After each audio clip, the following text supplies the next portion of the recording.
Darsab, if I could come to you, we've seen here in the UK, and there's other parts of the world as well, but certainly more recently in the United Kingdom, there's been examples of this exact battle between extremists, and there's no better word, some would describe them as almost criminal in what's being suggested, who use, if you like, liberal laws as would be perceived, or the freedoms provided by a particular system or structure, as it is in this country, to actually, rather than extol those virtues, actually take those virtues and use it as a means for condemning the system, and equally saying that no peace would be sought. I mean, even as a Muslim, I know I'm frightened when I see some of these individuals who are actually suggesting there will be no respite until we see Sharia law being imposed on the United Kingdom. I mean, it scares Muslims, forget non-Muslims.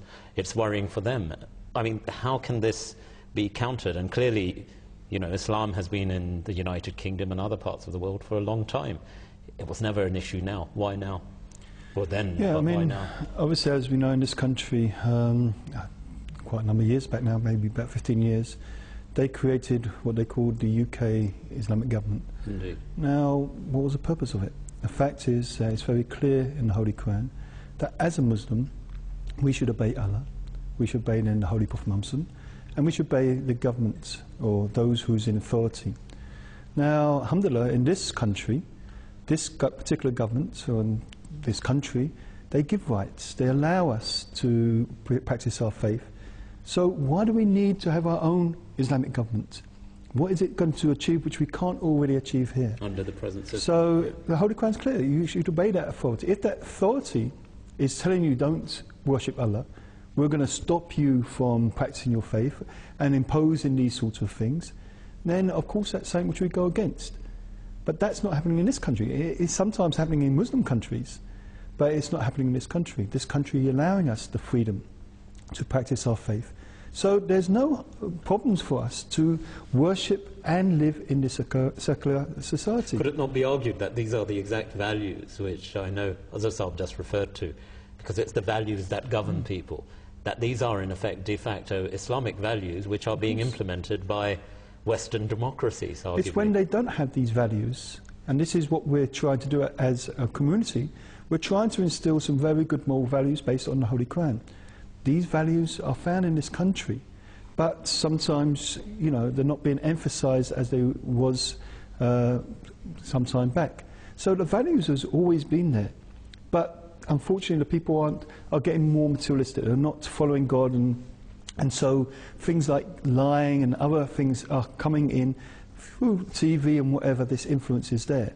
So of course we're trying to stress on being a bit more behaviour, good morality and things like that. But as for the laws in this country and what it allows us, then there's no reason why we can't be a good Muslim living in this country. It allows us these things, it gives us these rights. As I said, in Pakistan, for instance, they won't give these rights to Ahmadis. But in this country, they give us the rights.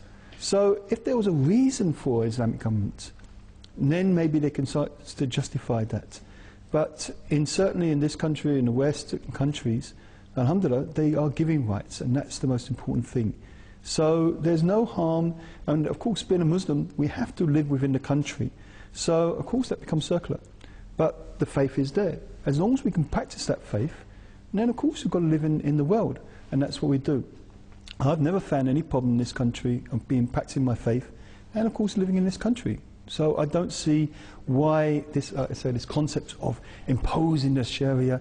There's no need, because this is not a Muslim country, and we can't force other people, and we shouldn't force other people to follow the Holy Quran. This is not like, as I said, in the time of the Holy Prophet Muhammad, he allowed the Jews to follow their law. He didn't start saying you must follow the Islamic law. So, of course, this is not part and parcel of what the Holy Quran teaches. The Holy Quran teaches, yes, you should show your obedience to the people, Allah, to the Holy Prophet Muhammad, and to those in authority. If that's taken away, then of course you should stand up for your rights. But that's the same in any country. If we start taking rights away from this country, there's a hue and a cry. So obviously, if the rights are there, the values are there, then there's no need. And alhamdulillah, we're finding that in these countries. Some Muslim countries need to examine themselves. Are they following Islamic law, the Sharia, as they should be following?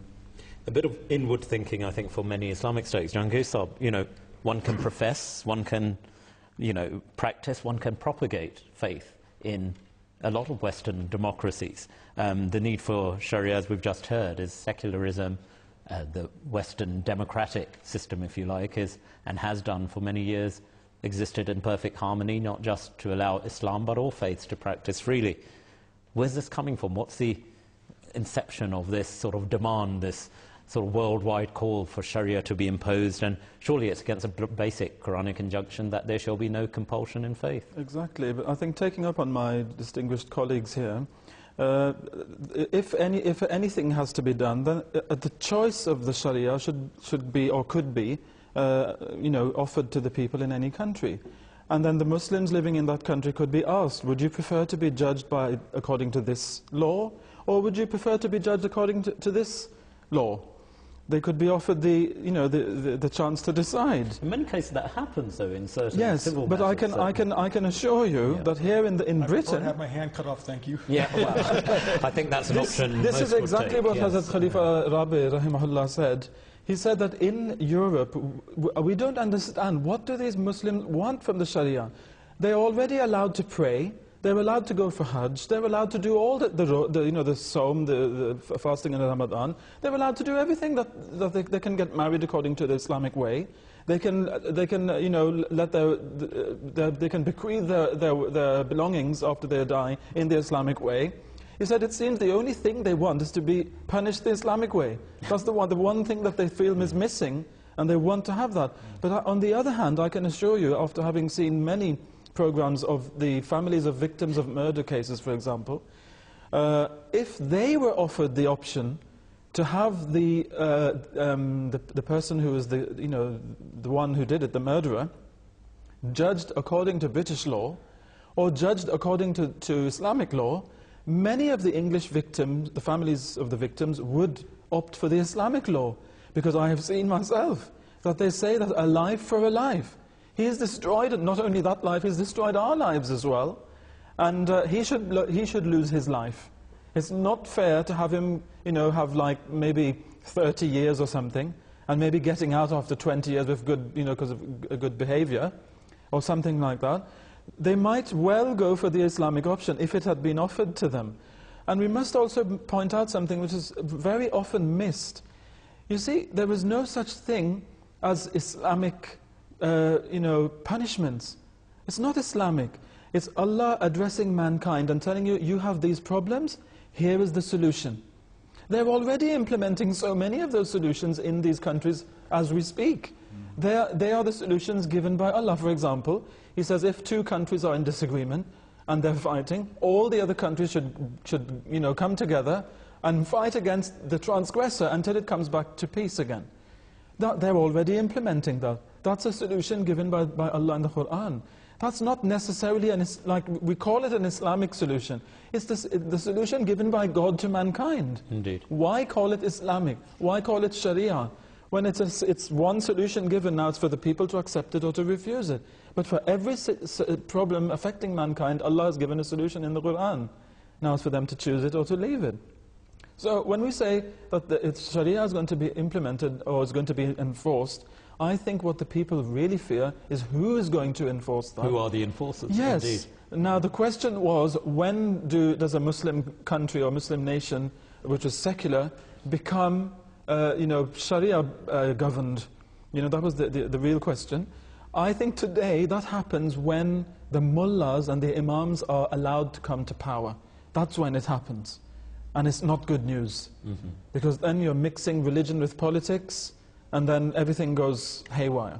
So this is the unfortunate thing, and that's why people fear it today.